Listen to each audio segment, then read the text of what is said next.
मेरा channel dream job information में आप सबका स्वागत है। इस चैनल में आज हम एक नए वीडियो के साथ आए हैं जो एक रेलवे की तरफ से एक रिक्रूटमेंट निकला है, जो 10th और ITI क्या हुआ है उनके लिए। इस वैकेंसी में क्या सिलेक्शन प्रोसेस क्या है, एलिजिबिलिटी क्राइटेरिया क्या है, फी कितना लगेगा, सब कुछ बताने वाला हूँ। चलिए तो वीडियो को शुरू करते हैं। नोटिफिकेशन डेट है वो आपका 9 सितंबर को रिलीज हुआ था, और आपका जो एप्लीकेशन फॉर्म फिलअप स्टार्ट होगा 24 सितंबर से स्टार्ट होगा और 23 अक्टूबर तक चलेगा शाम 5 बजे तक। ये एक अप्रेंटिसशिप जॉब है रेलवे की तरफ से, जो आपका बेसिकली 1 ईयर के लिए होता है, लेकिन इसमें जॉब मिल जाने के बाद आपका परफॉर्मेंस के बेसिस पर आपको परमानेंट भी किया जा सकता है। तो वैकेंसी में अलग अलग डिवीज़न के लिए पोस्ट निकाला गया है। टोटल पोस्ट जो है वो आपका 3115 पोस्ट है, जिसमें हावड़ा डिवीज़न के लिए है, सियालदह है, आसनसोल है, उसके बाद जबलपुर है। तो हावड़ा डिवीज़न के लिए देखते हैं कितना पोस्ट है। हावड़ा डिवीज़न के लिए जो है 267 पोस्ट है। उसके सियालदह डिवीज़न के लिए आपका जो है 189 पोस्ट है। उसके बाद आगे देखते हैं, आगे आपका मालदा डिवीज़न है। मालदा डिवीज़न के लिए आपका टोटल पोस्ट है आपका 57 पोस्ट है। जो सब जितना भी डिवीज़न है सब में अलग अलग पोस्ट के लिए अलग अलग वैकेंसी है, वो आप जो है नोटिफिकेशन के हिसाब से देख लीजिएगा। आसनसोल डिवीज़न के लिए आपका जो है 167 पोस्ट है।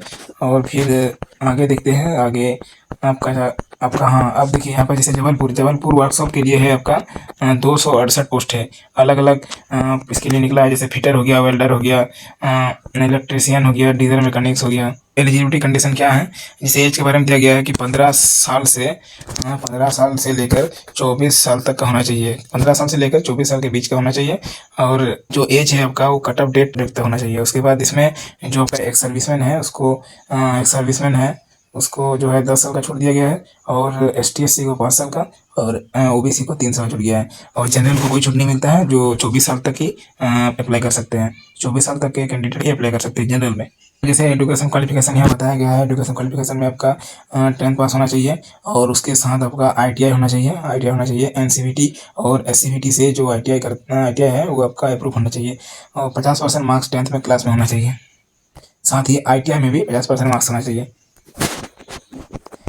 इसका जो है सिलेक्शन प्रोसेस क्या है ना, सिलेक्शन प्रोसेस इसमें अगर देखा जाए सिलेक्शन प्रोसेस, तो उसमें जो है ना कोई एग्जाम नहीं होगा, कोई इंटरव्यू नहीं होगा। आपका जो है फॉर्म अप्लाई हो जाने के बाद आपका जो है डायरेक्ट मेरिट बेसिस से सिलेक्शन होगा। जो आपका नोटिफिकेशन पड़िएगा 12/5 में 3 में, उसमें लिखा गया है कि डायरेक्ट आपका मेरिट बेसिस पर होने वाला है 10th का, और जो आपका ITI में जो मार्क्स मिला है आपको एग्रीगेट, उसका जो है दोनों को जोड़कर आप मेरिट बेसिस पर आपका जो है इसमें जो है लिस्ट में नाम आएगा। और फिर लिस्ट में आने के बाद सेकंड प्रोसेस आपको DP के लिए बुलाया जाएगा, मतलब डॉक्यूमेंट वेरिफिकेशन के लिए, जिसमें आपका मेट्रिकुलेशन मतलब मैट्रिक और ITI दोनों का मार्क्स को ऐड करके फिर जो है आपको 2 से डिवाइड किया जाएगा। और जो मार्क्स है उसके ऊपर ये जिसमें लिखा हुआ है, जो मान लीजिए कि आपका अगर 80.58% मार्क्स है मैट्रिक में, और ITI में 91.68 मार्क्स है, तो यहाँ आपको दोनों को, जैसे इन दोनों को जोड़कर, मैट्रिक का और ITI का दोनों को जोड़कर फिर 1/2 से गुना किया जाएगा। तो जो चलिए आपको दिखाते हैं कि अप्लाई कैसे करते हैं। अप्लाई करने के लिए ये डिस्क्रिप्शन में आपको लिंक दिया हुआ है, वहाँ जाकर आप क्लिक कीजिएगा। आप डायरेक्ट जो है इसके ऑफिशियल वेबसाइट पर पहुँच जाइएगा। वहाँ जाकर आप अगर